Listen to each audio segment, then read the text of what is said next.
So let's take a deep dive into 5 powerful principles, biblical principles, that outline exactly what we are supposed to do with money. Now, to be clear, there are dozens of biblical teachings about finances, generosity, stewardship, and discipline. But if you can internalize and live by just these 5 foundational principles over the course of a couple of decades, apply them consistently, you will witness results that will absolutely blow your everlasting mind. Yes, I said 100% of the time, no exceptions, because folks, let me remind you of something foundational to the way this universe is wired. When you plant corn, what do you think is going to grow? Corn. You don't plant corn and get tomatoes. It doesn't work that way. As you sow, so shall you reap. This is universal truth. It is spiritual, practical, and deeply personal. But if you sit around planting nothing, hoping that some government program will rescue you, don't be shocked when all you end up with is dirt and mud. Because the truth is, you and only you are in charge of planting. You are in control of what seeds you drop into the soil of your life. And those seeds, your decisions, will shape your financial harvest. Here's how we start to plant intentionally. 1, get on a written plan. We call it a budget in the world of finance, but it's more than that. It's a battle plan. It's your financial blueprint. The Bible says in Luke 14:28, suppose one of you wants to build a tower. Won't you first sit down and estimate the cost to see if you have enough money to complete it? And if you don't, if you start the work without a plan, you get halfway done and stall. And then the people around you start mocking you, whispering, this man began to build and wasn't able to finish. That's what happens when we don't plan. Zig Ziglar, my good friend, used to say, if you aim at nothing, you'll hit it every single time. John Maxwell, another wise mentor of mine, says a budget is people telling their money where to go instead of wondering where it went. Let me be real with you. Winning with money is not an accident. You don't trip and fall into a pile of wealth. No championship team, no Super Bowl MVP ever stood under the confetti at the end of the game and said, I don't know, I just got off the bus and we won. Winning is an intentional act. Building wealth is an intentional journey. No one, hear me, no one accidentally grows a harvest unless it's weeds. If you want a life of purpose and financial freedom, you've got to plant the right seeds and manage the process. You have to control what you can control. You get it down on paper. You say, this is the plan for my household. This is how we will live. This is how we will win. It changes everything. 2, get out of debt completely. Now I know, I say this a lot. You probably expected this point, but listen, just because it's predictable doesn't make it any less powerful. The Bible says in Proverbs 22:7, the rich rule over the poor and the borrower is slave to the lender. Read that again. Slave. That's not a metaphor. That's a truth. And I've lived it. I've experienced that kind of financial bondage where someone else had control over my life. That's not called freedom. That's called servitude. That's called having a master. Some of y'all push back and say, Dave, I don't agree with all your views on debt. That's fine. This is America. You've got the right to be wrong. But my old pastor used to say, a man with an experience is never at the mercy of a man with an opinion. And let me tell you, I've got the experience. I've helped more people escape debt and build wealth than anyone on the planet. That's not arrogance. That's a testimony to what happens when you apply these principles. You see, debt makes life harder. Marriage is tough enough, but try being married when all the money that comes in goes right back out. You're making good money, but you're broke. And you don't understand why. I do. It's because you're sending all your hard-earned dollars right into a financial system that's designed to take it from you. And we've got to stop the madness.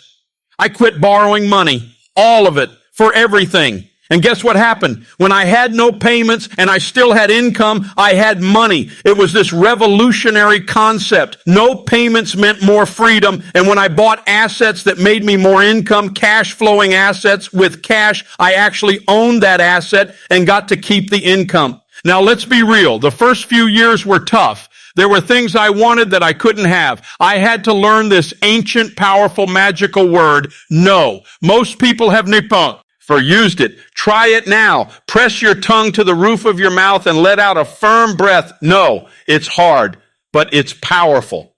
We got the scissors out. We cut up every credit card. We said, no more.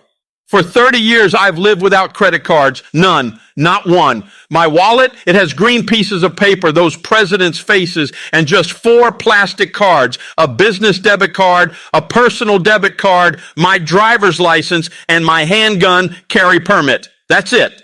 One guy called my show and said, Dave, you're going to kill me. My truck payment is $763. I asked, what's your house payment? He said, I live in a double wide. It's $550. I said, if your truck costs more than your house, son, you might be a redneck. That truck owns him, not the other way around. And you know, sometimes you already know the answer. You just need someone else to say it out loud so you can deal with it. I said, sell the truck. That thing owns you. It's time to drive something you actually own, because this is not a game. It's your life. 3, foster high-quality relationships. This one surprises people, but it's just as vital as the others. 1 Corinthians 15:33 tells us, do not be misled. Bad company corrupts good character. That's not a suggestion, it's a warning. Who you hang around with shapes who you become, period. In fact, studies have shown that your income over a 10-year period will be within 10 to 15% of the average income of your 10 closest friends. Some of y'all just did the math and realized you might need some new friends. Think about your kids. You wouldn't let little Johnny go hang around with the weed-smoking kid down the street, would you? Why? Because you know he's going to come home smelling different, talking different, thinking different. He'll pick up things that aren't from your house. Well, guess what? You're the same way. You become who you hang around with. Hang out with generous people, and you'll become generous. Spend time with people who love their spouses well, and you'll start treating your spouse differently. That's just how influence works. I'm not saying be rude or judgmental to others. Love people, be kind to everyone. But when it comes to your core group, the people who shape your language, your values, your generosity, your business acumen, your faith, choose wisely. 4, save and invest. This is where things start to get exciting. If you're on a plan and you're not giving away all your income to payments, guess what you can finally do? You can save, you can invest, you can build. Proverbs 21:20 says, in the house of the wise are stores of choice food and oil, but a foolish man devours all he has. Translation, if you spend everything you make, the Bible calls that foolish.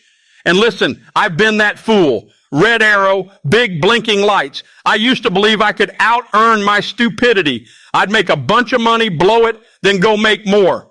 Rinse and repeat. It doesn't work. So what do you do instead? You build an emergency fund. You save 3 to 6 months of expenses so you're ready when life punches you in the face, because it will. Picture this. In 2020, who did better? The person with no payments and a $20,000 emergency fund, or the one with $20,000 in debt and no cash saved? Different results, right? That's the power of planning ahead. 5, be outrageously generous. And this is the one that changes everything. This is what it's all about. Once you're on a plan, out of debt, surrounded by wise counsel, and you've built savings, you are now in position to change lives.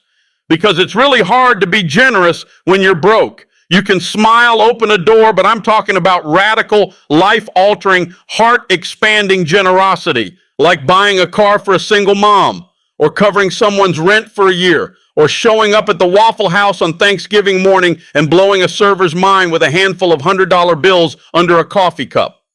Try it.